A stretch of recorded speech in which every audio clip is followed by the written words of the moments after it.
मैं भारत को भारतीयता की मान्यता के आधार पर फिर से खड़ा करना चाहता हूं, उस काम में लगा हूं। कैसी जलवायु आप चाहें देखना? आप अगर कल्पना करें कि हमको अफ्रीका की जलवायु देखनी है तो ज्यादा दूर मत जाइए, यहीं राजस्थान के जैसलमेर जिले में चले जाइए। अफ्रीका के सारे रेगिस्तानी इलाके की जलवायु आपको जैसलमेर और उसके आसपास दिखाई दे जाए। फिर आप कहेंगे जी हमको तो दक्षिणी अमेरिका वाली Brazil, Mexico, Chile, Costa Rica, Colombia की जलवायु देखनी है, तो भी बहुत दूर जाने की जरूरत नहीं पड़ेगी। दक्षिण भारत में कर्नाटक में कुछ एक इलाका है जिसको पहाड़ी इलाका कहते हैं, कुर्ग के आसपास का, वहां चले जाइए तो ब्राजील, मैक्सिको, चिली, कोस्टारिका की जलवायु आपको वहां मिल जाएगी। फिर आपको ऐसा लगता हो कि दुनिया के बहुत अधिक समुद्र से घिरे हुए देशों की जलवायु भारत में देखनी है, तो बहुत दूर मत जाइए, 2500-3000 किलोमीटर पर केरल है, केरल को देख लीजिए तो समुद्र के आसपास की जलवायु दिखाई दे जाएगी। फिर आपको अगर ऐसी जलवायु देखनी हो डेनमार्क की, स्वीडन की, जहां बर्फ जमी रहती है सड़कों पर, तो ज्यादा दूर मत जाइए, जम्मू कश्मीर चले जाइए, हिमाचल प्रदेश चले जाइए, उत्तरांचल चले जाइए, आपको वो वहां दिखाई दे जाएगा। फिर आपको ऐसी जलवायु देखनी है जो एकदम सूखी, जहां की हवा में थोड़ी भी नमी ना हो, ऐसी जलवायु देखनी हो तो बहुत दूर मत जाइए, यहां चुरू में चले जाइए, राजस्थान में चुरू और सीकर में, तो आपको सूखी जलवायु दिखाई देगी, जहां की हवा में शायद ही नमी होती हो, कभी कभी आ जाए नमी तो बड़ी बात मानी जाती है। आपको अगर कीचड़ प्रधान जलवायु देखनी हो, जहां जैसे ऑस्ट्रेलिया, न्यूजीलैंड है ना, वहां बहुत कीचड़ है, तो ऐसी कोई जलवायु आपको देखनी हो तो बहुत दूर जाने की जरूरत नहीं है, भारत के हर शहर में उपलब्ध है। हाँ, जरूरत नहीं कहीं दूर जाने की, क्योंकि नालियों की सफाई ही नहीं होती है, तो वो हर जगह उपलब्ध है। आपको जो देखना हो वो यहां सब है भारत में। और बहुत दिन से भारत के बारे में मैं ये सोचता रहा कि ये चक्कर क्या है। दुनिया में 16 तरह के क्लाइमेट जोन्स माने जाते हैं, वो सबके सब भारत में हैं, तो शायद भगवान की कोई कृपा है। दुनिया के जो दूसरे बड़े देश जिनको हम अमेरिका कहें, Germany, France, Sweden, Switzerland, Denmark, Norway, किसी भी देश में 2 से ज्यादा क्लाइमेट जोन नहीं है। 23 देश हैं यूरोप के जो बहुत नजदीक नजदीक बसे हुए हैं, वहां तो 2 ही क्लाइमेट जोन है, एक ठंड है और एक भयंकर ठंड है, इसके अलावा तीसरी कोई चीज नहीं है। अफ्रीका में चले जाइए तो 2 ही क्लाइमेट जोन है, एक गर्मी है और एक भयंकर गर्मी है। अगर आप लैटिन अमेरिका में जाएं, ब्राजील और मैक्सिको में, तो वहां 2 ही मौसम है, एक बरसात है और एक भयंकर बरसात है। कुछ कुछ देश तो ऐसे हैं जहां 8 महीने पानी बरसता ही रहता है। भारत में भी गोवा में चले जाइए, 8 महीने पानी बरसता रहता है। तो हर देश के बारे में जब ये कहा जाता है भौगोलिक स्तर पर कि ये देश का क्लाइमेट जोन ऐसा, ये देश का क्लाइमेट जोन ऐसा, भारत के बारे में ये कहा जाता है कि सब क्लाइमेट जोन इस देश में है। इसलिए भारत के क्लाइमेट जोन को परिभाषित करने के लिए एक शब्द है समशीतोष्ण। यहां सब कुछ सम है, विषम कुछ भी नहीं है, असम कुछ भी नहीं है, सब सम है, बराबर है। गर्मी आएगी तो बराबर आएगी, बरसात आएगी तो बराबर आएगी, सर्दी आएगी तो बराबर आएगी, बसंत ऋतु आएगी तो बराबर आएगी, शिशिर ऋतु आएगी तो बराबर आएगी। यहां जो भी कुछ है वो बराबर है। तो बराबर है इसलिए दुनिया के भूगोल शास्त्रियों के बीच में या मौसम विज्ञान का अध्ययन करने वालों के बीच में भारत सबसे ऊंचा देश माना जाता है कि ये देश कुछ अद्भुत है। ये जो अद्भुत है हमारा देश, इसके पीछे का कारण क्या है? कैसे हुआ है कि भगवान ने या प्रकृति ने हमको ये सब तरह की जलवायु दी है और बराबर मात्रा में दी है? इसका सबसे बड़ा कारण है कि भारत दुनिया का अकेला देश है जहां सबसे पहले सूर्य निकलता है और सबसे अंत में सूर्य छिपता है। अर्थात इस देश को सूर्य का प्रकाश सबसे ज्यादा मिलता है। अगर आप साल के 365 दिनों को गिने तो शायद ही 3-4 दिन ऐसे जाएंगे इस देश में जब आपको सूर्य दिखाई ना दे, वरना हर दिन आपको सूर्य का प्रकाश मिलेगा, भरपूर मिलेगा।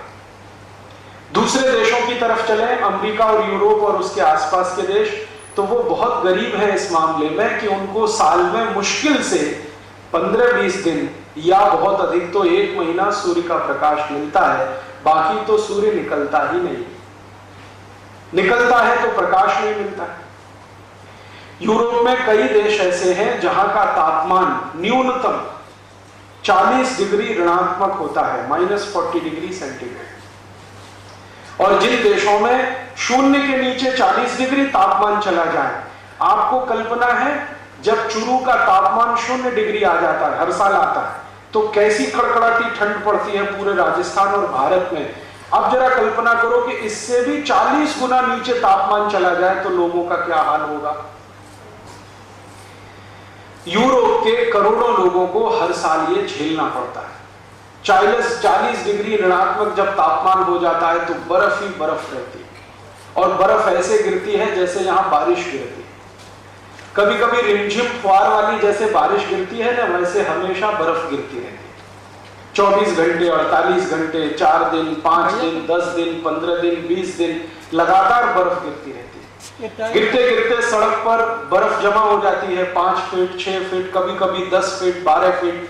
माने घर की जो ऊंचाई है ना पहले मंजिल की, उतनी बर्फ जमा हो जाती है कई बार सड़कों पर। अब यूरोप में समस्या ये है बर्फ की, तो वहां समाधान क्या निकालते हैं लोग इसका। सभी घर जो यूरोप में होते हैं उनमें 2 दरवाजे होते हैं, एक तो सड़क पर खुलता है गली में, और एक छत पे खुलता है। ये छत वाला दरवाजा तब इस्तेमाल होता है जब सड़क पर बर्फ जम जाती है, क्योंकि आप निकलेंगे कैसे दरवाजे से, बर्फ जमी हुई है, थप्पी की थप्पी लगी हुई है। आपकी कार, आपकी मोटर कार, बस सब बर्फ के नीचे दबी रहती है। और महीनों महीनों यूरोप की सरकारें एक ही अभियान पे लगी रहती है कि बुलडोजर लेकर बर्फ को तोड़ते रहना। वहां की जो नगर पालिकाएं हैं ना यूरोप की, उनका सबसे बड़ा काम है बर्फ को सड़क से हटाना, सबसे बड़ा काम। और ये इतना बड़ा काम है कि उनके जो बजट होते हैं उसका आधे से ज्यादा हिस्सा हर साल बर्फ को हटाने में ही खर्च होता है। तो ऐसे देश हैं यूरोप और अमेरिका के आसपास के, जहां बर्फ ही बर्फ है, ठंडा ही ठंडा है, और 1-2 दिन नहीं है, 1 महीने, 2 महीने, 3 महीने, 7 महीने, 8 महीने, 9 महीने लगातार। 9 महीने के बाद कभी थोड़ा सूर्य प्रकाश निकलना शुरू होता है, बर्फ थोड़ी बहुत पिघलती है, पिघल के वो पानी बनती है, उसको वो इकट्ठा करते हैं, उसी को पीते हैं, उसी से नहाते हैं, फिर अगले साल इंतजार करते हैं बर्फ गिरेगी, फिर पानी मिलेगा। अर्थात उन देशों में बारिश का पानी नहीं आता। आप पूछेंगे क्यों नहीं आता जी? इसलिए नहीं आता कि बारिश का पानी प्रकृति के एक चक्र से शुरू होता है। आप जानते हैं वो प्रकृति का चक्र क्या है? वो चक्र ये है कि जब सूर्य का प्रकाश गिरेगा तो समुद्र का पानी वाष्प बन के उड़ेगा। दुनिया में आप जानते हैं 3/4 पानी समुद्र का ही है, या 3/4 क्षेत्र समुद्र से ढका हुआ।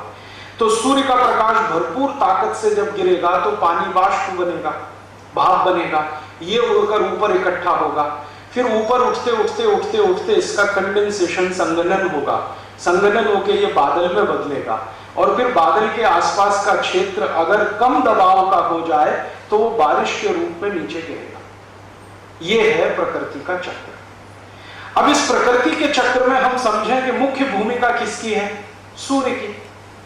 समुद्र तो हमारे पास भी है, अमेरिका के पास भी है, समुद्र तो हमारे पास भी है, ब्रिटेन के पास भी है, समुद्र तो हमारे पास भी है, दुनिया के अरब देशों के पास भी, बहुत सारे देशों में समुद्र है। लेकिन प्रकृति का ये जो चक्र पूरा होना है सूर्य के प्रकाश की मदद से, वो उन देशों में नहीं है, क्योंकि सूर्य का प्रकाश ही नहीं है 9 महीने तक, तो इसलिए बारिश नहीं होती है। बारिश बिल्कुल अनिश्चित होती है। कभी कभी इन देशों में बारिश होती है, वो भी बर्फ के आधार पर होती है या बर्फ के कारण होती है। हमारे यहां जो बादल के कारण बारिश होती है वो यूरोप में नहीं है। कई बार क्या होता है कि जब बर्फ बहुत बार आसमान के आसपास के इलाके में, जैसे फागे गिरते हैं ना रुई के, ऐसे बर्फ जब गिरती है, कई बार गिरने से रुक जाए या कहीं ठहर जाए तो वो बारिश के रूप में भी बरस सकती है अगर टेम्परेचर डिफरेंस आ जाए तो उनके यहां कभी कभी ऐसा होता है। अब जरा सोचें कि वहां सूर्य नहीं है, सूर्य का प्रकाश नहीं है, सालों साल नहीं है, तो कभी कभी वहां जब सूर्य निकल आता है ना, तो वो सब पागल हो जाते हैं, और ऐसे पागल हो जाते हैं कि शरीर के सारे कपड़े उतार कर नंगे होकर लेट जाते हैं कि सूर्य का प्रकाश ज्यादा से ज्यादा मिले। इसलिए वो सब समुद्र का किनारा ढूंढते हैं। समुद्र के किनारे क्या होता है? बालू होती है। बालू सबसे जल्दी गर्म होने वाली चीज है, तो सूर्य का थोड़ा भी प्रकाश निकलेगा तो बालू गिरेगी, वो गर्म होगी। तो ये सारे विदेशी लोग जहां सूर्य मिलता नहीं है, वो एकदम नंगे होकर बालू पर लेटे रहते हैं, ताकि बालू से निकलने वाली या रिफ्लेक्ट होने वाली जो हीट है वो भी मिले और ऊपर से भी मिले। वो दिन उनके लिए संडे होता है, सूर्य का दिन, और वही दिन उनके यहां गुड मॉर्निंग होता है। गुड मॉर्निंग माने अच्छी सुबह, अच्छी सुबह माने सूर्य दिखाई दे गया, इसलिए वो एक दूसरे को गुड मॉर्निंग करते रहते हैं। हमारे भारत में तो every morning is good morning, रोज सूर्य का प्रकाश मिलता है। हम जानते हैं कि हजारों साल से मिल रहा है, अगले हजारों साल तक मिलेगा, लेकिन फिर हम उनकी नकल करके गुड मॉर्निंग करने लगे। ऐसे यूरोप के लोग गुड नाइट करते हैं। गुड नाइट तब होती है जिस रात को बर्फ ना पड़े, वो गुड नाइट होती है। तो एक दूसरे को वो विश करते हैं कि आज की रात अच्छी हो, माने बर्फ ना पड़े। हमारे यहां तो every night is good night. Good afternoon, good afternoon उनके यहां तब होता है जब धूल भरी हवा ना चले, धूल भरी तो कम कहो, बर्फ भरी हवा ना चले, तो गुड आफ्टरनून होता है। भारत में every afternoon is good afternoon. तो बिना सोचे समझे हमने good morning, good night, good afternoon करना शुरू किया है। ये मूर्खता की निशानी है।